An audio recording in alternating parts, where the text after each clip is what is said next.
Welcome students. இப்போ example problem 4.18 பார்க்க போறோம். Question read பண்ணிக்கலாம். Construct a triangle PQR such that QR equal to 5 cm, angle P equal to 30 degree and the altitude from P to QR of length 4.2 cm. இப்போ base கொடுத்தாச்சு, angle கொடுத்தாச்சு, next altitude length 4.2 cm கொடுத்தாங்க. இப்போ இந்த மாதிரி கொடுத்துட்டாங்கன்னா நமக்கு என்னதுன்னா altitude கொடுத்தாச்சுன்னா நமக்கு வந்து perpendicular lineல இருந்து ஒரே ஒரு arc கட் பண்ணுவோம். ஓகேவா?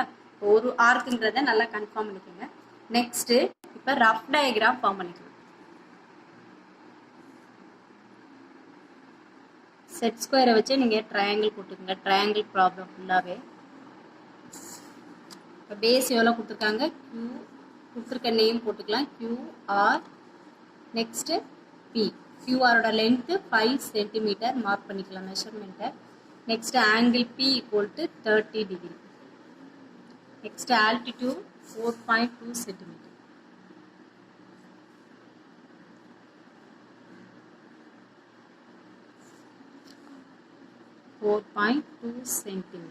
மார்க் பண்ணி கொடுத்துருக்க மெஷர்மெண்ட் ஃபுல்லா மார்க் பண்ணிக்கலாம்.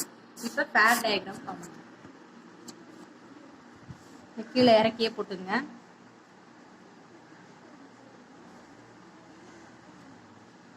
ஃபைவ் சென்டிமீட்டர் கொடுத்துருக்காங்க பேஸு. ஸ்கேலை ஸ்ட்ரைட்டாக வச்சுட்டு 5 சென்டிமீட்டர் வந்து மார்க் பண்ணிக்கலாம். 0 to 5 பாயிண்ட் பண்ணிட்டு லைன் ட்ரா பண்ணிக்கலாம். நெக்ஸ்ட்டு ஆங்கிள் மார்க் பண்ணுவோம். ஏற்கனவே சொல்லியிருக்கோம், ஆல்டர்னேட் செக்மெண்ட் தியரம் படி நம்ம வந்து ஆங்கிளை வந்து இப்போ சப்போஸ் பிங்கிற பாயிண்ட் எந்த பிளேஸில் வரும்னு எக்ஸாக்டாக வரும்னு நமக்கு தெரியாது. இப்போ சப்போஸ் இங்கே பிங்கிற பாயிண்ட் இவ்வளோ டிஸ்டன்ஸில் வரும்னா நம்ம பிங்கிறது இந்த பிளேஸில் எங்கேயாச்சும் மார்க் பண்ணலாம். நமக்கு எங்கே வரும்னு தெரியாது, ஆங்கிள் மட்டும்தான் கொடுத்துருக்காங்க. ஆங்கிள் ஃபார்ம் பண்ணோம்னா ஏதாவது பாயிண்ட் நமக்கு தெரியணும். இப்போ பிங்கிற பாயிண்ட் இங்கே தான் வரும், இங்கே தான் வரும்னு தெரிஞ்சுன்னா நம்ம அந்த பாயிண்ட்டில் வச்சு நம்ம ஆங்கிள் மார்க் பண்ணிடலாம். ஆனால் அந்த மாதிரி ஆங்கிள் மட்டும் கொடுத்துருக்கனால தான் நம்ம வந்து ஆல்டர்னேட் செக்மெண்ட் தியரத்தை யூஸ் பண்ணி ஏற்கனவே இந்த பொசிஷன் போட்டிருக்கோம். ஒரு ட்ரையாங்கிள் ஆகுதுன்னா இப்போ இங்கேருந்து ஒரு ஆங்கிள் வருதுன்னா இசட் ஷேப் அப்படி ஞாபகத்தில் வச்சுக்கோங்க. இந்த ஆங்கிளும் சேமாக இருக்கும். இங்கே உள்ள ஆங்கிள் எவ்வளோ வரும்னா 90 மைனஸ் தீட்டான்னு வரும். 90 இங்கே உள்ள இந்த ஆங்கிள் வந்து தீட்டா, இந்த ஆங்கிள் வந்து 90 மைனஸ் தீட்டா. தீட்டா இங்கே என்ன ஆங்கிள் இருக்கோ அதை சப்ராக்ட் பண்ணி வர ஆங்கிளை இந்த சைடில் மார்க் பண்ணுவோம். ஓகேவா? ஸோ அதனால தான் ஆங்கிள் பைசெக்டார் யூஸ் பண்ணி நம்ம இங்கே மார்க் பண்ணாமல் இங்கே மார்க் பண்ணுறோம். ஓகேவா?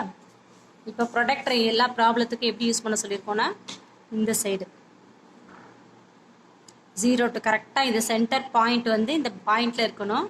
கரெக்டாக அந்த லைன் மேலே 90 டிகிரி வந்து கோயின்சிட் ஆகிருக்கணும். கோயின்சிட் ஆகிட்டு இப்போ நம்ம வந்து ரொட்டேட் பண்ண கொடுத்துருக்க ஆங்கிள் 30 டிகிரினா அந்த 30 டிகிரி வந்து இந்த லைன் மேலே கோயின்சிட் ஆகிருக்கணும்.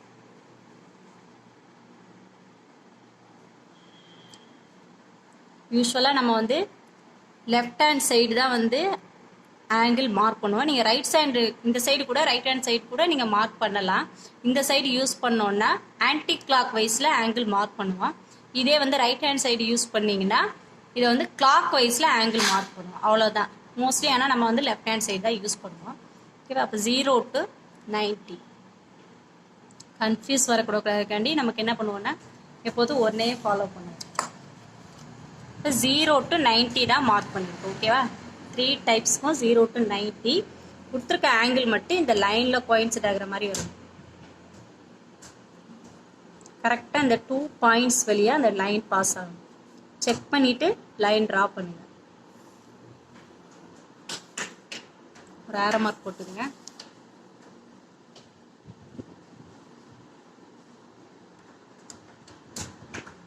கரெக்டாக இந்த சைடும் அதே மாதிரி செக் பண்ணிவிட்டு அந்த 2 பாயிண்ட்ஸ் வழியாக பாஸ் ஆகும்.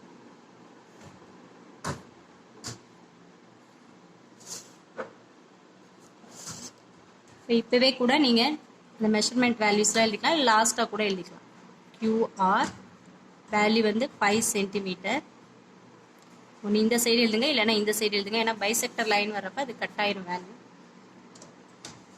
ஆங்கிள் வந்து இங்கே எவ்வளோ மார்க் பண்ணோம்னா 30 டிகிரி மார்க் பண்ணியிருக்கோம். ஓகேவா? இங்கே 30 டிகிரினா இங்கே என்ன வரும்னா 90 மைனஸ் தீட்டா. இங்கே வந்து என்ன 60 டிகிரி வரும். நீங்கள் அப்படி மார்க் பண்ணாலும் பண்ணலாம், இல்லைன்னா டோட்டலாக இது வந்து 90 டிகிரின்னு அப்படியே போட்டுடலாம். ஓகேவா? எது போட்டாலும் கரெக்ட். இப்போ நெக்ஸ்ட் என்ன பண்ணா bisector line. Third step first line next 0 to 90 mark பண்ணுவோம். இந்த லைன்ல given ஆங்கிள் வந்து கோயின்சிட் ஆகிருக்கணும். நெக்ஸ்ட் தேர்ட் ஸ்டெப் என்ன, more than half of the value எடுத்து பைசெக்டார் லைன் வரும். பெர்பெண்டிகுலர் பைசெக்டார் லைன் பாதிக்கு மேல more than half of the value.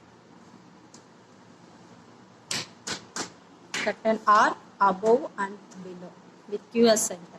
Same radius with R as center வச்சு cut an arc above and below. R as center வச்சு மேலே cut பண்ணிட்டு கீழே ஒரு ஆர்க். 2 ஆர்க்ஸும் கட் பண்ற பாயிண்ட் வழியா ஒரு பைசெக்டார் லைன் வந்து பாஸ் ஆகும்.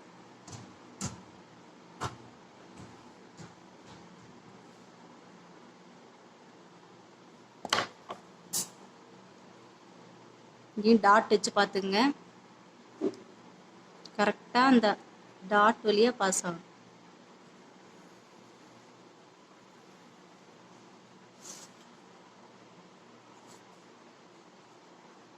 இப்போ சர்க்கிள் ஃபார்ம் பண்ண போகிறோம். சர்க்கிளோட சென்டர் எதுன்னு ஏற்கனவே சொல்லியிருக்கா. இந்த ஆங்கிள் மார்க் பண்ணதும் பைசெக்டார் லைனும் மீட் பண்ணது பார்த்தீங்களா, இதுதான் சர்க்கிளோட சென்டர். இதுக்கு நேம் எப்பவுமே ஃபிக்ஸடா ஓ கொடுத்துக்கங்க. இதுக்கு ஜி.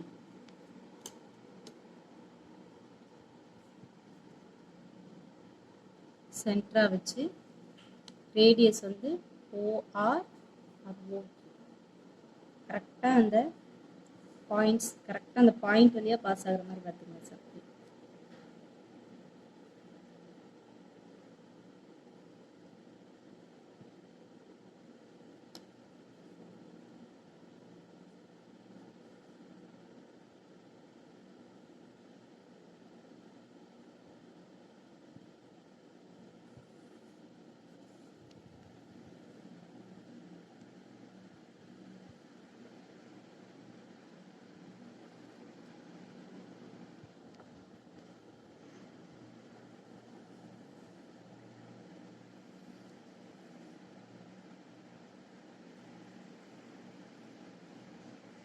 பாயிண்ட்ஸ் வழியா அந்த சர்க்கிள் வந்து பாஸ் ஆகும்.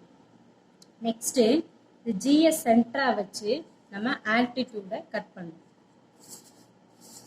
வேல்யூ எல்லாம் கொடுத்துருக்காங்கன்னா 4.2 சென்டிமீட்டர்.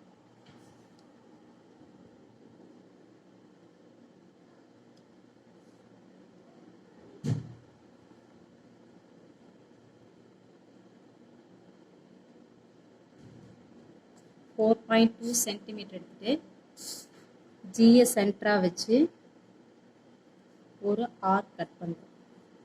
1 டைம் கட் பண்ணால் போதும். சர்க்கிள் கூட நீங்கள் 1 டைம் நல்லா டார்க்காக வரைஞ்சிட்டிங்கன்னா போதும். உங்களுக்கு டார்க்காக தெரியுறக்காண்டி 2 டைம்ஸ் 3 டைம்ஸ் அப்படி டார்க் பண்ணியிருக்கேன். நீங்கள் சர்க்கிளோ ஆர்க்கோ கட் பண்ண இல்லை, ஒரே டைமில் டார்க்காக ஷார்ப்பாக பென்சிலை யூஸ் பண்ணி கட் பண்ணிடுங்க. இப்போ என்ன பண்ணியாச்சுன்னா சர்க்கிள் ஃபார்ம் பண்ணியாச்சு, ஆர்க் கட் பண்ணிட்டோம்.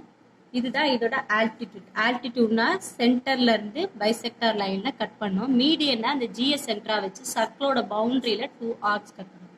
இதுக்கப்புறம் என்ன பண்ணுவோம்னா பேரலல் லைன் ஃபார்ம் பண்ணுவோம். செட் ஸ்கொயரை யூஸ் பண்ணிக்கோங்க, ஸ்கேல் யூஸ் பண்ணிக்கோங்க. நம்ம இந்த பேரலல் லைன் வந்து இந்த சர்க்கிளை கட் பண்ற மாதிரி வரணும். ஸோ நல்லா சைடில் நல்லா இந்த சைடு வெளியில வர மாதிரியே வச்சுக்கோங்க. இந்த பேரலல் லைன் கியூஆருக்கு பேரலாக வச்சுக்கோங்க. வச்சுட்டு நீங்கள் அப்படியே வந்து மூவ் பண்ணிகிட்டே போங்க. பேரலாக மூவ் பண்ணுங்க.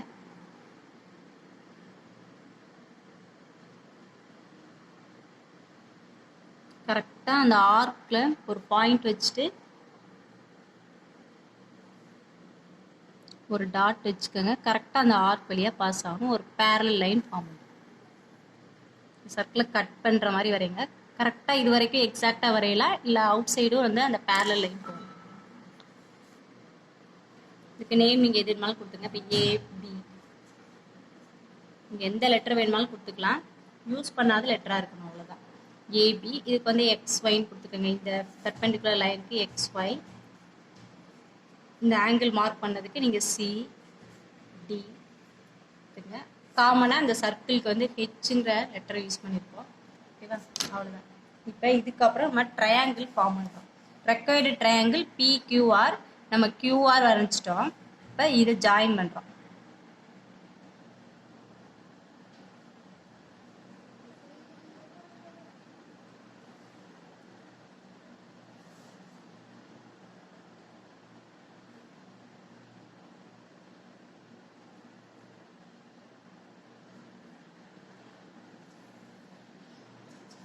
நேம் வந்து இதுக்கு பி. இப்போ இதே நான் லாஸ்ட் ப்ராப்ளம் மாதிரி தான் இந்த 2 பிளேஸில் வந்து கட் பண்ணியிருக்கனால 2 ட்ரையாங்கிள் ஃபார்ம் பண்ணலாம். அதனால தான் இது இங்கே கட் பண்ணியிருக்கோம். இங்கே வந்து பி டேஷ் கூட கொடுத்துக்கோங்க. நம்ம ஆனால் ஒரு ட்ரையாங்கிள் மட்டும் ஜாயின் பண்ணால் போதும். இப்போ ஆங்கிள் 30 டிகிரி கியூஆர் எடுத்தாச்சு. Next angle P equal to 30 degree. இதை இப்போ செக் பண்ணணும். இதை பேஸ் லைனாக வச்சுக்க, இல்லைன்னா இதை பேஸ் லைன் எது வேணுமாலும் வச்சுக்கலாம். வச்சுட்டு இப்போ செக் பண்ணுங்கள்.